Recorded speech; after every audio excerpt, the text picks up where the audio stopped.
What's up mga Lodi Geeks? Kamusta kayo? At for today nga ay pag-usapan natin ang bago nating cyclometer na gagamitin for the rides at ayan yan. Walang ba kundi ang Magine C506. So previously ang gamit natin na cyclometer is from IGP Sport to yung BSC 100S.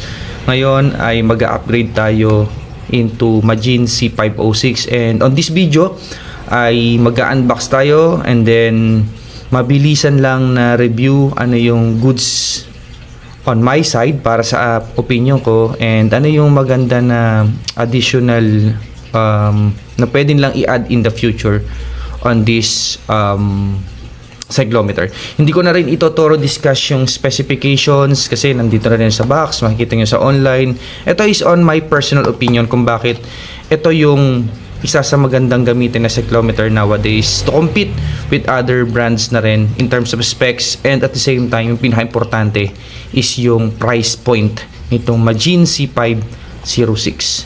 Unbox na natin. Lego.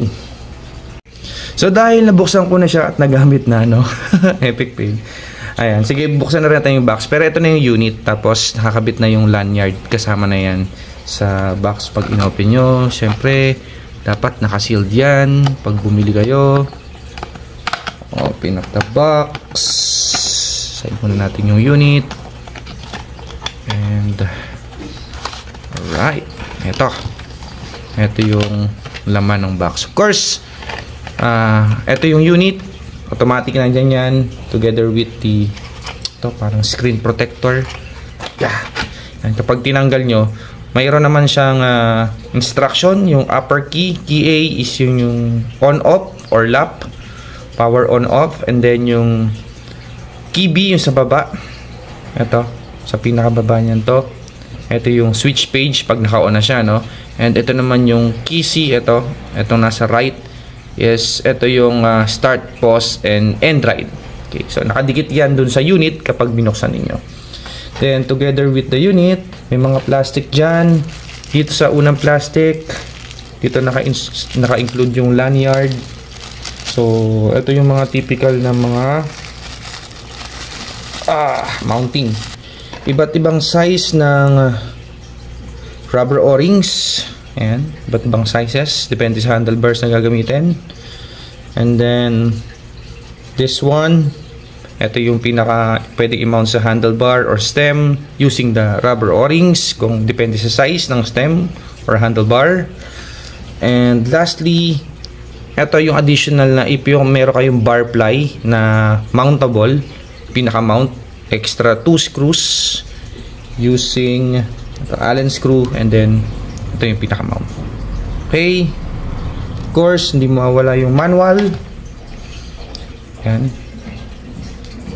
And lastly, ito yung plastic. Ito yung USB Type-C na cord para pag magcha-charge kayo ng unit. Okay. Ito yung inside the box upon opening. Talking about the unit itself, ang dimension ito is 70 mm yung height.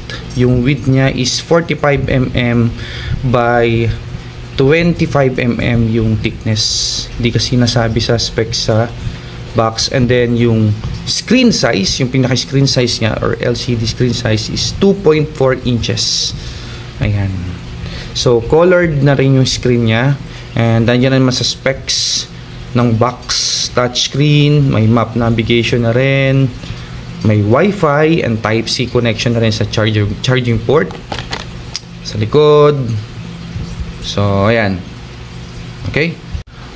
Bago nyo i-open yung unit, I suggest na makapag-download muna kayo kaagad ng OneLap Fit App, kasi upon turning on yung unit na to, may lalabas dyan na QR code. So, scan code para ma-register nitong unit dun sa OneLap Fit App. Yung iba kasi akala nila yung QR na yon is pwede nang direct i-scan nung QR scanner. So, hindi po. Kailangan i-download nyo muna yung OneLap Fit App, and then from OneLap Fit App, scan nyo yung QR scan code para ma-register nyo itong unit sa OneLap Fit app mismo. You can put yung lanyard sa ilalim para safe once na magra-ride kayo, no? Napaka-importante niyan para hindi malaglag yung unit once na malubak kayo or lumuwag yung mounting, to avoid yung pagkasira or pagkalaglag ng unit. Kasi so far, kung makikita nyo dun sa box, wala pa siyang kasamang silicone case and tempered glass or screen protector. So in the future, sana meron na mag-available sa mga Lazada or Shopee na ganon. Kasi ngayon ang mahal pa, nasa 500 plus. So hopefully meron para to keep protected yung ating unit. Open natin ngayon yung unit, mga Lodi Cakes. Okay, Magin. Okay, yan. Colored screen, touch screen na rin. Responsive naman. So previously yung gamit natin, yung BSC 100S, hindi pa siya touchscreen, hindi rin siya colored. Alright? At the same time, you can customize tong page doon sa OneLap Fit app, no? Information and everything. Now, ano yung pinaka nagustuhan ko dito with the Magin C506 is meron din siyang Wi-Fi. Ang advantage kasi nun, kahit hindi mo i-open i-connect sa app itong unit, for example, pagdating mo sa bahay or even nasa daan ka, open mo lang yung hotspot mo or sa bahay, open na yung Wi-Fi, i-connect mo lang tong unit, automatically i-upload nyo na yung mga datas or yung riding datas mo. And magsisync na yon automatically sa Strava. Doon later mo na lang i-check yung result ng ride mo for the day. At the same time, madaling mag-change ng page, no? Ito pa yung isang gustong-gusto ko rin, no? Kasi doon sa previous natin, you have to press the button sa ilalim para makapag-change ka ng page. Kung nasa ride ka, for example, may speed din naman yung takbo mo, and then you have to change the page. So medyo hassle naman ng konti. At least kung naka touchscreen, madali lang. So swipe out, swipe down, swipe left, right lang siya. Okay? Bago ko makalimutan, ang weight pala nitong Magin C506 is around nasa 85 to 90 grams. Yung isang model nila, yung mas malaki, yung C606 at around 104 grams. No? Yun, mas magaan. And then, tingin ko naman yung build niya, maliit lang. Parang aero na rin, no? If you're going to use this kind of cyclometer. So because dati kasi sabi ko, hindi ko kailangan na ng color, hindi ko naman kailangan na navigation maps. Basically, kailangan ko lang makita yung distance, time, heart rate, etc. But nowadays kasi, tingin ko, isa sa pinaka-convenient sa akin is gusto ko pag uwi ko, hindi na ako magko-connect sa app. Naka-open lang yung Wi-Fi, mag-upload na yung details ng ride ko.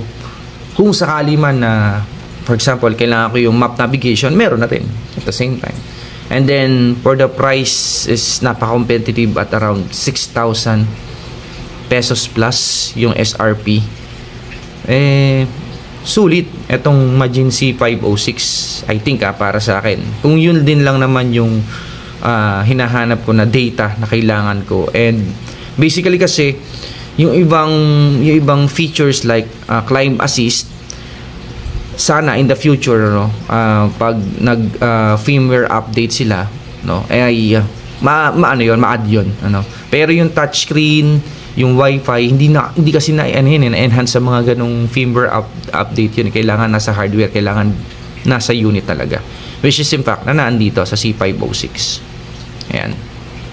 So aside sa pagiging Type-C USB port nitong unit na to, ang isa pa sa nagustuhan ko rito, kasi normally I use this power bank light na ginagamit ko sa rides, ano.